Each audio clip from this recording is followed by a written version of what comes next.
नेता प्रतिपक्ष तेजस्वी यादव जी के दबाव में सरकार ने घोषणा किया है, विपक्ष के दबाव में देर से ही सही सरकार ने सही फैसला लिया है।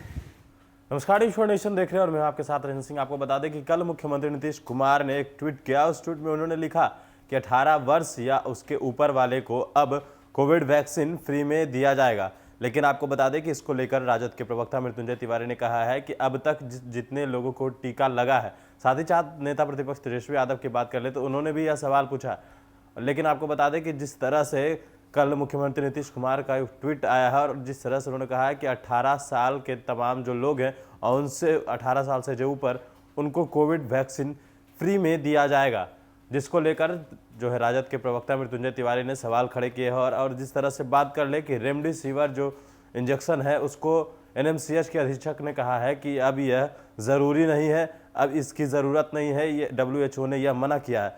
तो इस पर भी राजद के जो प्रवक्ता है मृत्युंजय तिवारी, उन्होंने सवाल खड़ा किया है कि आखिर जब इस इंजेक्शन की किल्लत होने लगी, काली बाजारें होने लगी, काली बाजारें शुरू हो गई, तब जाकर सरकार की ध्यान क्यों टूटी, एनएमसीएच क्यों यह पत्र निकाला। यह जो पत्र है वो सवाल के घेरे में खड़ा है। क्या कुछ करे आज राजद के प्रवक्ता मृत्युंजय तिवारी, सुनिए उनके पूरे बयान को। बिहार सरकार ने कल आदरणीय मुख्यमंत्री जी ने 18 वर्ष से अधिक आयु के लोगों को भी बिहार में मुफ्त टीका लगाने की घोषणा कर दी है।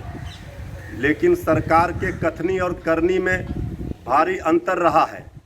पहले भी देखा गया है, सरकार ने कई घोषणा जो किए हैं वो कोरी घोषणा साबित हुई है। ये घोषणा भी 19 लाख रोजगार नौकरी की तरह न कोरी घोषणा साबित हो जाए, इसका ध्यान सरकार को रखना पड़ेगा। सरकार को पूरा प्लान बताना होगा, क्योंकि केंद्र ने कहा है कि राज्यों को टीका खरीदने होंगे।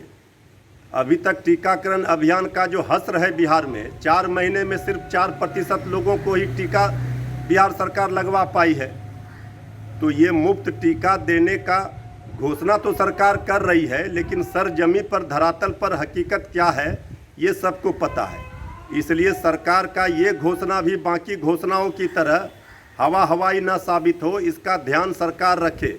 नेता प्रतिपक्ष तेजस्वी यादव जी के दबाव में सरकार ने घोषणा किया है, विपक्ष के दबाव में देर से ही सही सरकार ने सही फैसला लिया है।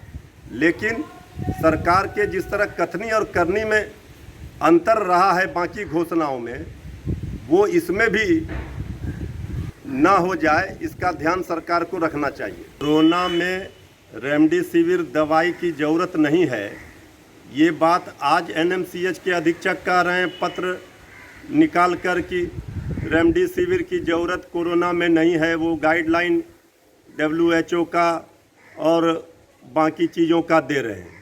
जब रेमडेसिविर को लेकर पूरा हाहाकार मच गया, चारों ओर काला बाजारी होने लगा, अब जाकर के एनएमसीएच के अधीक्षक ये पत्र निकाल रहे हैं। इसके पहले सरकार ने क्यों नहीं बताया?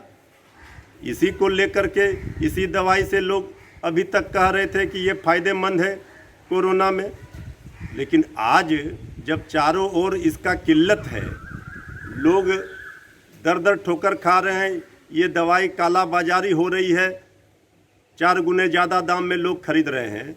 एनएमसीएच के अधीक्षक का ये पत्र सवालों के घेरे में है कि आखिर इस समय उन्होंने ये पत्र क्यों निकाला, पहले ही सरकार ने क्यों नहीं ये बताई। एनएमसीएच के अधीक्षक को ये बात पहले बतानी चाहिए। हो सकता है अगर वहाँ उपलब्ध नहीं हो, लोग डिमांड कर रहे होंगे, तो ये बचने के लिए वो ये इस तरह का पत्र निकाल करके बचना चाह रहे हों। दवाई की उपलब्धता जिस तरह से राज्य में नहीं है, इससे भी वो बचने के लिए इस तरह का पत्र निकाल रहे हैं।